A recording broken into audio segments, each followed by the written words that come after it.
اعوذ باللہ من الشیطان الرجیم، بسم اللہ الرحمن الرحیم۔ آج ہم سورہ الماعون کا ترجمہ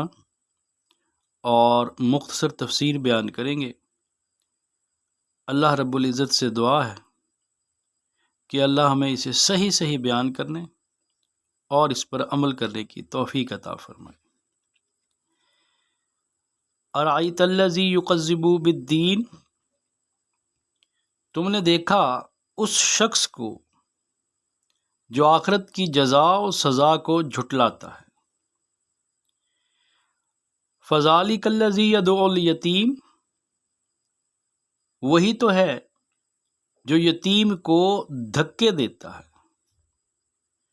ولا یحض علی طعام المسکین، اور مسکین کا کھانا دینے پر نہیں اکساتا۔ ویل للمصلین، پس تباہی ہے ان نماز پڑھنے والوں کے لیے۔ الذین هم عن صلاتهم ساہون،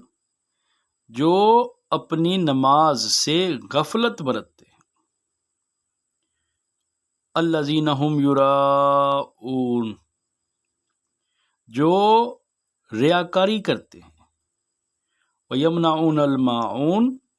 اور معمولی ضرورت کی چیزیں لوگوں کو دینے سے گریز کرتے ہیں۔ حضرت عبداللہ ابن عباس اور عبداللہ ابن زبیر رضی اللہ تعالیٰ عنہما کا قول ہے کہ یہ سورہ مکی ہے،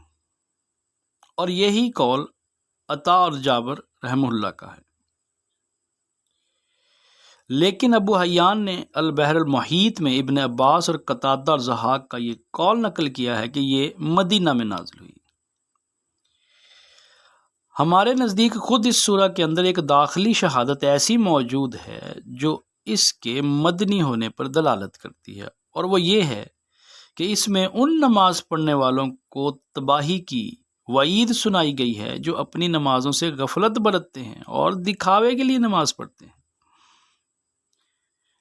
لہٰذا منافقین کی یہ قسم مدینے ہی میں پائی جاتی تھی، کیونکہ وہیں اسلام اور اہل اسلام کو یہ قوت حاصل ہوئی تھی کہ بہت سے لوگوں کو مصلحتاً ایمان لانا پڑا تھا، اور وہ مجبوراً مسجد میں آتے تھے، جماعت میں شریک ہوتے تھے اور دکھاوے کی نمازیں پڑھتے تھے تاکہ انہیں مسلمانوں میں شمار کیا جائے۔ اس کے برعکس مکے میں ایسے حالات سرے سے موجود ہی نہ تھے کہ وہاں کسی کو دکھاوے کی نماز پڑھنی پڑتی۔ وہاں تو اہل ایمان کے لیے نماز باجماعت کا اہتمام بھی مشکل تھا، ان کو چھپ چھپ کر نماز پڑھنی پڑتی، اور کوئی اعلانیہ پڑھتا تھا تو جان پر کھیل کر پڑھتا تھا۔ منافقین کی جو قسم وہاں پائی جاتی تھی وہ ریاکارانہ ایمان لانے اور دکھاوے کی نمازیں پڑھنے والوں کی نہیں تھی، بلکہ ان لوگوں کی تھی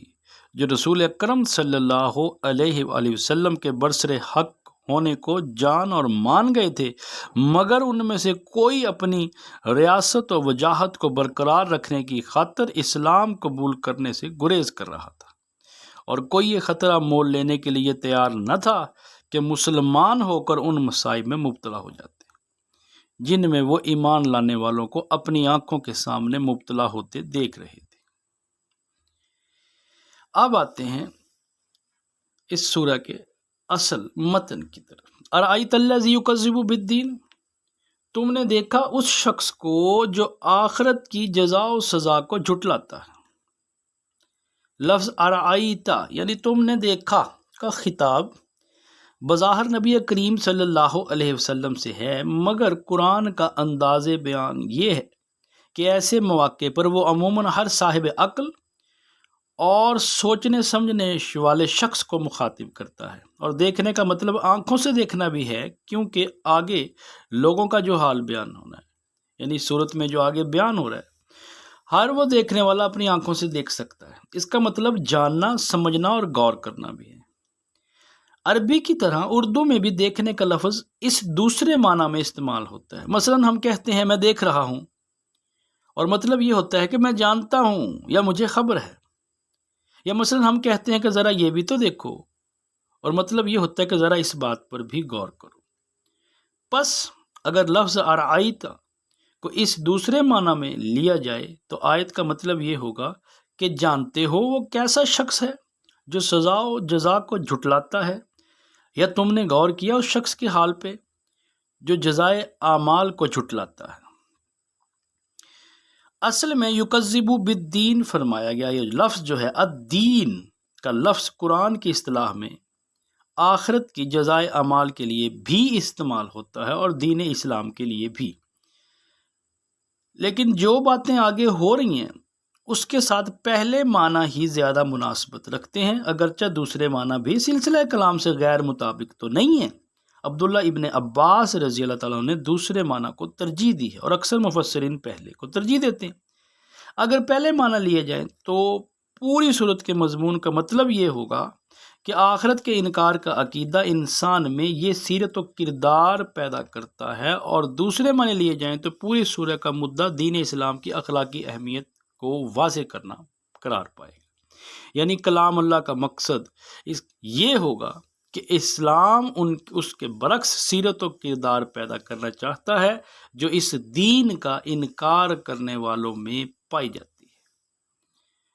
انداز کلام سے محسوس ہوتا ہے کہ یہاں اس سوال سے بات کا آغاز کرنے کا مقصد یہ پوچھنا نہیں ہے کہ تم نے اس شخص کو دیکھا یا نہیں، بلکہ سننے والے کو اس بات پر غور کرنے کی دعوت دینا ہے کہ آخرت کی جزا و سزا کا انکار آدمی میں کس قسم کا کردار پیدا کرتا ہے، اور اسے یہ جاننے کا خواہش مند بنانا ہے کہ اس عقیدے کو جھٹلانے والے کیسے لوگ ہوتے ہیں، تاکہ وہ ایمان بالآخرت کی اخلاقی اہمیت سمجھنے کی کوشش کریں۔ یدعو الیتیم کا جو فقرہ استعمال ہوا ہے اگلی آیت میں، جس کے معنی ہے ایک یہ کہ وہ یتیم کا حق مار کھاتا ہے اور اس کے باپ کی چھوڑی ہوئی میراث سے بے دخل کر کے اسے دھکے مار کر نکال دیتا ہے۔ دوسرا معنی یہ کہ یتیم اگر اس سے مدد مانگنے آتا ہے تو رحم کھانے کی بجائے اسے دھتکار دیتا ہے، اور پھر بھی اگر وہ اپنی پریشان حال کی بنا پر رحم کی امید لیے ہوئے کھڑا رہے تو اسے دھکے دے کر دفع کر دیتا ہے۔ اور تیسری بات یہ نکلتی ہے کہ وہ یتیم پر ظلم ڈھاتا ہے، مثلا اس کے گھر میں اگر اس کا اپنا ہی کوئی رشتہ دار یتیم ہو تو اس کے نصیب میں سارے گھر کی خدمت گاری کرنے اور بات بات پہ جھڑکیاں اور ٹھوکریں کھانے کے سوا کچھ نہیں ہوتا۔ علاوہ بری اس فکرے میں یہ معنی بھی پوشیدہ ہے کہ اس شخص سے کبھی کبھار یہ ظالمانہ حرکت سرزد نہیں ہوتی، بلکہ اس کی عادت اور اس کا مستقل رویہ یہی ہے۔ اسے یہ احساس ہی نہیں ہے کہ یہ کوئی برا کام ہے جو وہ کر رہا ہے، بلکہ بڑے اطمینان کے ساتھ یہ روش اختیار کیے رکھتا ہے اور سمجھتا ہے کہ یتیم ایک بے بس اور بے یار و مددگار مخلوق ہے، اس لیے کوئی حرج نہیں اگر اس کا حق مار کھایا جائے یا اسے ظلم و ستم کا نشانہ بنا کر یا مدد مانگنے کے لیے آئے تو اسے دھتکار دیا جائے۔ اس سلسلے میں ایک واقعہ قاضی ابو الحسن ماوردی نے اپنی کتاب اعلام النبوہ میں لکھا ہے کہ ابو جہل ایک یتیم کا وصی تھا۔ وہ بچہ ایک روز اس حالت میں اس کے پاس آیا کہ اس کے بدن پہ کپڑے تک نہ تھے، اور اس نے التجا کی کہ اس کے باپ کے چھوڑے ہوئے مال میں سے وہ کچھ اسے دے دے، مگر اس ظالم نے اس کی طرف توجہ تک نہ کی اور وہ کھڑے کھڑے آخر کار مایوس ہو کر لوٹ گیا۔ قریش کے سرداروں نے از راہ شرارت اس بچے سے کہا کہ محمد صلی اللہ علیہ وسلم کے پاس جا کر شکایت کر، وہ ابو جہل سے سفارش کر کے تجھے تیرا مال دلوا دیں گے۔ بچہ بیچارہ ناواقف تھا کہ ابو جہل کا حضور صلی اللہ علیہ وسلم سے کیا تعلق ہے اور یہ بدبخت اسے کس غرض کے لیے یہ مشورہ دے رہے ہیں۔ وہ معصوم بچہ سیدھا حضور صلی اللہ علیہ وسلم کے پاس پہنچا اور اپنا حال آپ سے بیان کیا۔ آپ صلی اللہ علیہ وسلم اسی وقت اٹھ کھڑے ہوئے اور اسے ساتھ لے کر اپنے بدترین دشمن ابو جہل کے گھر تشریف لے گئے۔ آپ صلی اللہ علیہ وسلم کو دیکھ کے اس نے آپ کا استقبال کیا اور آپ صلی اللہ علیہ وسلم نے فرمایا کہ اس بچے کا حق اسے دے دو، تو وہ فوراً مان گیا اور اس کا مال لا کر اسے دے دیا۔ قریش کے سردار طاق میں لگے ہوئے تھے کہ دیکھیں ان دونوں کے درمیان کیا معاملہ پیش آتا ہے۔ وہ کسی بڑے ہی مزیدار جھڑپ کی امید کر رہے تھے، مگر جب انہوں نے یہ معاملہ دیکھا تو حیران ہو گئے۔ ابو جہل کے پاس ہے اور اسے تانا دیا کہ تم بھی اپنا دین چھوڑ گئے۔ اس نے کہا، خدا کی قسم میں نے اپنا دین نہیں چھوڑا، مگر مجھے ایسا محسوس ہوا کہ محمد صلی اللہ علیہ وسلم کے دائیں اور بائیں ایک ایک حربہ ہے جو میرے اندر گھس جائے گا اگر میں نے ذرا بھی ان کی مرضی کے خلاف حرکت کی۔ اس واقعے سے نہ صرف یہ معلوم ہوتا ہے کہ اس زمانے میں عرب کے سب سے زیادہ ترقی یافتہ اور معزز قبیلے تک کے بڑے بڑے سرداروں کا یتیموں اور دوسرے بے یار و مددگار لوگوں کے ساتھ کیسا سلوک ہوتا تھا، بلکہ یہ بھی پتہ چلتا ہے کہ رسول اکرم صلی اللہ علیہ وسلم کتنے بلند اخلاق کے مالک تھے اور آپ کے اس اخلاق کا آپ کے بدترین دشمنوں تک پر کیا روپ تھا۔ اس سے اگلی آیت اطعام المسکین نہیں بلکہ طعام المسکین کے الفاظ استعمال کیے گئے ہیں۔ اگر اطعام المسکین کہا گیا ہوتا تو معنی یہ ہوتے کہ وہ مسکین کو کھانا کھلانے پر نہیں اکساتا، لیکن لفظ آیا ہے طعام المسکین، والذین علی طعام المسکین۔ اس کے معنی یہ ہے کہ وہ مسکین کا کھانا دینے پر نہیں اکساتا، مسکین کو نہیں، مسکین کا کھانا۔ بالفاظ دیگر جو کھانا مسکین کو دیا جاتا ہے وہ دینے والے کا کھانا نہیں بلکہ اسی مسکین کا کھانا ہے، وہ اس کا حق ہے جو دینے والے پر عائد ہوتا ہے، اور دینے والا کوئی بخشش نہیں دے رہا، کوئی خیرات نہیں دے رہا، بلکہ اس کا حق ادا کر رہا ہے۔ اور یہی بات سورہ زاریات آیت نمبر 19 میں فرمائے گی، وَفِي أَمْوَالِهِمْ حَقٌّ لِلسَّائِلِ وَالْمَحْرُومِ، اور ان کے مالوں میں سائل اور محروم کا حق ہے۔ لا یحض کا مطلب یہ ہے کہ وہ شخص اپنے نفس کو بھی اس کام پہ آمادہ نہیں کرتا، اپنے گھر والوں کو بھی یہ نہیں کہتا کہ مسکین کا کھانا دیا کرو، اور دوسرے لوگوں کو بھی اس بات پر نہیں اکساتا کہ معاشرے میں جو غریب اور محتاج لوگ بھوکے مر رہے ہیں ان کے حقوق پہچانے اور ان کی بھوک مٹانے کے لیے کچھ کرے۔ یہاں اللہ تعالیٰ نے صرف دو نمایاں ترین مثالیں دے کر دراصل یہ بتایا ہے کہ انکار آخرت یعنی آخرت کا انکار لوگوں میں کس قسم کی اخلاقی برائیاں پیدا کرتا ہے۔ اصل مقصود ان دو ہی باتوں پر گرفت کرنا نہیں بلکہ آخرت کو نہ ماننے سے بس یہ دو خرابیاں پیدا ہوتی ہیں کہ لوگ یتیموں کو دھتکارتے ہیں اور مسکینوں کا کھانا دینے پر نہیں اکساتے، بلکہ جو بے شمار خرابیاں اس گمراہی کے نتیجے میں رونما ہوتی ہیں، ان میں سے دو ایسی چیزیں بطور نمونہ پیش کی گئی جن کو ہر شریف آدمی اور سلیم الفطرت انسان مانے گا، وہ نہایت قبیح اخلاقی برائیاں ہیں۔ اس کے ساتھ یہ بات بھی ذہن نشین کرنی مقصود ہے کہ اگر یہی شخص خدا کے حضور اپنی حاضری اور جواب دہی کا قائل ہوتا تو اس سے ایسی گھٹیا حرکتیں سرزد نہ ہوتی کہ یتیم کا حق مارے اور اس پہ ظلم ڈھائے اور اس کو دھتکارے، اور مسکین کو نہ خود کھلائے نہ کسی سے یہ کہے کہ اس کا کھانا اس کو دو۔ آخرت کا یقین رکھنے والوں کے اوصاف تو وہ ہیں جو سورہ عصر اور سورہ بلد میں بیان کیے گئے، وَتَوَاصَوْا بِالْمَرْحَمَةِ،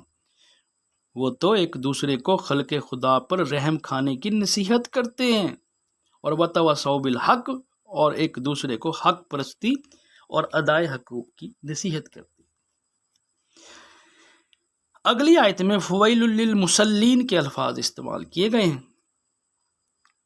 یہاں فا یعنی پس، کھلے کھلے منکرین آخرت کا حال تو یہ ہے کہ جو ابھی تم نے سنا، اب ذرا ان منافقوں کا حال بھی دیکھو جو نماز پڑھنے والے گروہ یعنی مسلمانوں میں تو شامل ہیں، وہ چونکہ بظاہر مسلمان ہونے کے باوجود آخرت کو جھوٹ سمجھتے ہیں، اس لیے ذرا دیکھو کہ وہ اپنے لیے کس تباہی کا سامان کر رہے ہیں۔ مسلین کا معنی تو نماز پڑھنے والوں کے ہیں، لیکن جس سلسلہ کلام میں یہ لفظ استعمال ہوا ہے اور آگے ان لوگوں کی جو صفات بیان کی گئی ہیں ان کے لحاظ سے اس لفظ کے معنی در حقیقت نمازی ہونے کے نہیں بلکہ اہل صلاۃ یعنی مسلمانوں کے گروہ میں شامل ہونے کے۔ فی صلاتہم ساہون نہیں کہا گیا بلکہ ان صلاتہم ساہون کہا گیا ہے۔ اگر فی صلاتہم کے الفاظ استعمال ہوتے تو مطلب یہ ہوتا کہ وہ اپنی نماز میں بھول جاتے ہیں، چوک جاتے ہیں۔ لیکن نماز پڑھتے پڑھتے کچھ بھول جانا شریعت میں نفاق تو درکنار گناہ بھی نہیں ہے، بلکہ سرے سے کوئی عیب یا قابل گرفت بات نہیں ہے، کیونکہ خود نبی کریم صلی اللہ علیہ وسلم کو بھی کسی وقت نماز میں بھول لاحق ہو جاتی تھی، اور حضور صلی اللہ علیہ وسلم نے اس کی تلافی کے لیے سجدہ سہو کا طریقہ مقرر فرمایا۔ اس کے برعکس عن صلاتہم ساہون کا معنی یہ ہے کہ وہ اپنی نماز سے غافل ہیں۔ نماز پڑھی تو اور نہ پڑھی تو دونوں ان کی نگاہ میں کوئی اہمیت نہیں ہے، کبھی پڑھتے ہیں کبھی نہیں پڑھتے،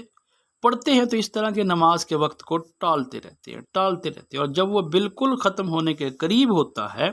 تو اٹھ کر 4 ٹھونگے مار لیتے ہیں، یعنی جلدی جلدی نماز پڑھ کے فارغ ہو جاتے ہیں، یا نماز کے لیے اٹھتے ہیں تو بے دلی کے ساتھ، دل نہیں کر رہا ہوتا، اور بادل ناخواستہ پڑھ لیتے ہیں جیسے کوئی مصیبت ہے جو ان پر نازل کی گئی ہے، اور دوران نماز وہ کپڑوں سے کھیلتے رہتے ہیں، جمائیاں لیتے رہتے ہیں، خدا کی یاد کا کوئی شبہ تک ان کے اندر نہیں ہوتا۔ پوری نماز میں نہ ان کو یہ احساس ہوتا ہے کہ وہ اللہ کے سامنے کھڑے ہیں، وہ نماز پڑھ رہے ہیں، نہ یہ خیال رہتا ہے کہ انہوں نے کیا پڑھا ہے، یا پڑھ رہے ہوتے ہیں نماز اور دل کہیں اور پڑا رہتا ہے، مارا مار اس طرح پڑھتے ہیں کہ نہ قیام ٹھیک ہے، نہ رکوع ٹھیک ہے، نہ سجود، بس کسی نہ کسی طرح نماز کسی شکل بنا کے جلدی جلدی فارغ ہو جانے کی کوشش میں لگے رہتے ہیں۔ اور بہت سے لوگ تو ایسے ہیں کہ کسی جگہ پھنس گئے تو مجبوراً نماز پڑھ لی، ورنہ اس عبادت کا کوئی مقام ان کی زندگی میں نہیں ہوتا۔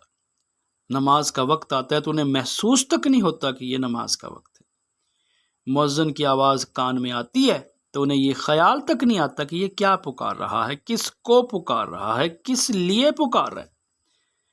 یہی آخرت پر ایمان نہ ہونے کی علامات ہیں، کیونکہ دراصل اسلام کے مدعیوں کا یہ طرز عمل اس وجہ سے ہوتا ہے کہ وہ نہ نماز پر کسی جزا کے قائل ہیں، اور نہ انہیں اس بات کا یقین ہے کہ اس کے نہ پڑھنے پر کوئی سزا ملے گی۔ اسی بنا پہ حضرت انس بن مالک اور عطار بن دینار کہتے ہیں کہ اللہ کا شکر ہے کہ اس نے فی صلاتہم ساہون نہیں بلکہ عن صلاتہم ساہون فرمایا، یعنی ہم نماز میں بھولتے تو ضرور ہیں مگر نماز سے غافل نہیں ہیں، اس لیے ہمارا شمار منافقوں میں نہیں ہوگا۔ قرآن مجید میں منافقین کی اس کیفیت کو دوسری جگہ یوں بیان کیا گیا ہے،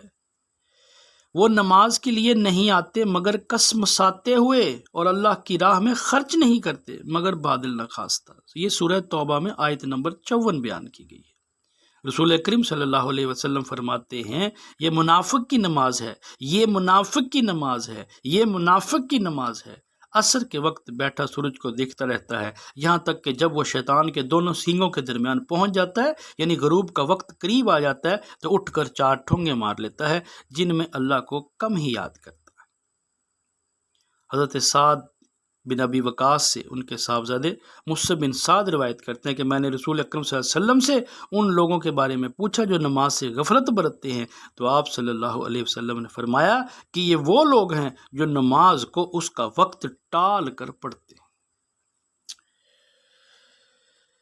حضرت مصعب کی دوسری روایت یہ ہے کہ انہوں نے اپنے والد ماجد سے پوچھا کہ اس آیت پر آپ نے غور فرمایا، کیا اس کا مطلب نماز کو چھوڑ دینا ہے، یا اس سے مراد نماز پڑھتے پڑھتے آدمی کا خیال کہیں اور چلا جانا ہے؟ خیال بٹ جانے کی حالت ہم میں سے کس پر نہیں گزرتی؟ انہوں نے جواب دیا نہیں، اس سے مراد نماز کے وقت کو ضائع کرنا اور اسے وقت ٹال کر پڑھنا ہے۔ اب اس مقام پر یہ بات سمجھ لینی چاہیے کہ نماز میں دوسرے خیالات کا آ جانا اور چیز ہے، اور نماز کی طرف کبھی متوجہ ہی نہ ہونا اور اس میں ہمیشہ دوسری باتیں ہی سوچتے رہنا بالکل دوسری چیز ہے۔ پہلی حالت تو بشریت کا تقاضا ہے، بلا ارادہ دوسرے خیالات آ ہی جاتے ہیں، اور مومن کو جب بھی یہ احساس ہوتا ہے کہ نماز سے اس کی توجہ ہٹ گئی ہے تو وہ پھر کوشش کر کے اس کی طرف متوجہ ہو جاتا ہے۔ جبکہ دوسری حالت نماز سے غفلت برتنے کی تعریف میں آتی ہے، کیونکہ اس میں آدمی صرف نماز کی ورزش کر لیتا ہے، خدا کی یاد کا کوئی ارادہ اس کے دل میں نہیں ہوتا۔ نماز شروع کرنے سے سلام پھیرنے تک ایک لمحے کے لیے بھی اس کا دل اللہ کی طرف متوجہ نہیں ہوتا اور جن خیالات کے لیے وہ نماز میں داخل ہوتا ہے انہی میں غرق رہتا ہے۔ الذین هم یراؤن، یہ فکرہ ایک مستقل فکرہ بھی ہو سکتا ہے اور پہلے فکرے سے متعلق بھی۔ اگر اسے ایک مستقل فکرہ قرار دیا جائے تو اس کا مطلب یہ ہے کہ کوئی نیک کام بھی وہ خالص نیت کے ساتھ اللہ کے لیے نہیں کرتے، بلکہ جو کچھ کرتے ہیں دوسروں کو دکھانے کے لیے کرتے ہیں تاکہ ان کی تعریف ہو، لوگ ان کو نیک سمجھیں، ان کے کار خیر کا ڈنڈورا دنیا میں پیٹا جائے اور اس کا فائدہ کسی نہ کسی صورت میں انہیں دنیا میں ہی حاصل ہو جائے۔ اگر اس کا تعلق پہلے فکرے کے ساتھ مانا جائے تو مطلب یہ ہوگا کہ وہ نماز تو پڑھتے ہیں لیکن دکھاوے کے لیے، ریاکاری کے لیے، اور اکثر مفسرین نے بالعموم دوسرے ہی معنی کو ترجیح دی ہے، کیونکہ پہلی نظر میں یہی محسوس ہوتا ہے کہ اس کا تعلق پہلے فکرے سے ہے۔ عبداللہ ابن عباس رضی اللہ تعالیٰ فرماتے ہیں کہ اس سے مراد منافقین ہیں جو دکھاوے کی نماز پڑھتے تھے، اگر دوسرے لوگ موجود ہوتے تو پڑھ لیتے اور کوئی دیکھنے والا نہ ہوتا تو نہیں پڑھتے تھے۔ دوسری روایت میں ان کے الفاظ یہ ہیں کہ تنہا ہوتے تو نہ پڑھتے اور اعلانیہ پڑھ لیتے تھے۔ قرآن مجید میں بھی منافقین کی یہ حالت بیان کی گئی ہے کہ اور جب وہ نماز کے لیے اٹھتے ہیں تو کسمساتے ہوئے اٹھتے ہیں، لوگوں کو دکھاتے ہیں اور اللہ کو کم ہی یاد کرتے ہیں۔ یہ سورہ نساء آیت نمبر 142 میں ارشاد فرمایا۔ وَيَمْنَعُونَ الْمَاعُونَ، اصل میں لفظ معون استعمال ہوا ہے حضرت علی، ابن عمر، سعید بن جبیر، قتادہ اور حسن بصری کا قول یہ ہے کہ اس سے مراد زکوٰۃ ہے، جبکہ عبداللہ ابن عباس، عبداللہ ابن مسعود، ابراہیم نقی اور ابو مالک رحمہ اللہ علیہ اور بہت سے دوسرے حضرات کا قول ہے کہ اس سے مراد عام ضرورت کی اشیاء مثلا ہنڈیا، ڈور، کلہاڑی، ترازو، نمک، پانی، آگ وغیرہ ہیں جو عموماً لوگ ایک دوسرے کو ادھار یا عاریتاً مانگتے رہتے ہیں۔ سعید بن جبیر اور مجاہد کا ایک قول اسی کی تائید میں ہے کہ حضرت علی رضی اللہ تعالی عنہ کا بھی ایک قول یہ ہے کہ اس سے مراد زکوٰۃ ہے، اور یہ چھوٹی چھوٹی عام ضروریات کی چیزیں بھی۔ معاون کا اعلیٰ مرتبہ زکوٰۃ ہے اور ادنا ترین مرتبہ یہ ہے کہ کسی کو چھلنی، ڈول یا سوئی وغیرہ ادھار یا عاریتاً دی جائے۔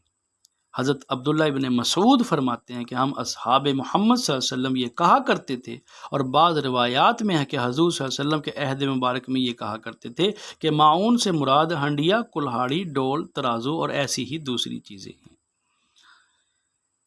اصل بات یہ ہے کہ معاون چھوٹی اور قلیل چیز کو کہتے ہیں جس میں لوگوں کے لیے کوئی فائدہ ہو۔ اس کے معنی کے لحاظ سے زکوٰۃ بھی معاون ہے، کیونکہ بہت سے مال میں سے تھوڑا سا مال ہے جو غریبوں کی مدد کے لیے دینا مقصود ہوتا ہے، اور دوسری عام ضرورت کی اشیاء بھی معاون ہے جن کا ذکر عبداللہ ابن مسعود اور ان کے ہم خیال حضرات نے کیا۔ اکثر مفسرین کا خیال یہ ہے کہ معاون کا اطلاق ان تمام چھوٹی چھوٹی چیزوں پر ہوتا ہے جو عادتاً ہمسائے ایک دوسرے سے مانگتے رہتے ہیں۔ ان کا مانگنا کوئی ذلت کی بات نہیں ہوتا، کیونکہ غریب اور امیر سب ہی کو کسی نہ کسی وقت ان کی ضرورت پیش آتی رہتی ہے۔ البتہ ایسی چیزوں کو دینے سے بخل برتنا اخلاقاً ایک ذلیل حرکت سمجھا جاتا ہے۔ عموماً ایسی چیزیں بجائے خود باقی رہتی ہیں اور ہمسایہ ان سے کام لے کر انہیں جوں کا توں واپس دے دیتا ہے۔ اسی معاون کی تعریف میں یہ بھی آتا ہے کہ کسی کے ہاں مہمان آ جائیں اور وہ ہمسائے سے چارپائی یا بستر مانگ لے، یا کوئی اپنے ہمسائے کے تنور میں اپنی روٹی پکا لینے کی اجازت مانگے، یا کوئی کچھ دنوں کے لیے باہر جا رہا ہے اور حفاظت کے لیے اپنا کوئی قیمتی سامان دوسرے کے ہاں رکھوانا چاہتا ہے۔ پس آیت کا مقصود یہ بتانا ہے کہ آخرت کا انکار آدمی کو اتنا تنگ دل بنا دیتا ہے کہ وہ دوسروں کے لیے کوئی معمولی ایثار اور قربانی کے لیے بھی تیار نہیں ہوتا۔ اللہ رب العزت سے دعا ہے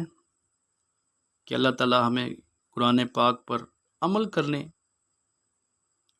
اور اس کام کو ہمارے لیے آخرت کا ذریعہ، آخرت میں بخشش کا ذریعہ بنائے۔ آمین۔ سبحان ربک رب العزت عما یصفون وسلام علی المرسلین والحمد للہ رب العالمین، وصلی اللہ تعالی علی خیر خلق محمد وعلی آلہ واصحابہ اجمعین برحمتک یا ارحم الراحمین۔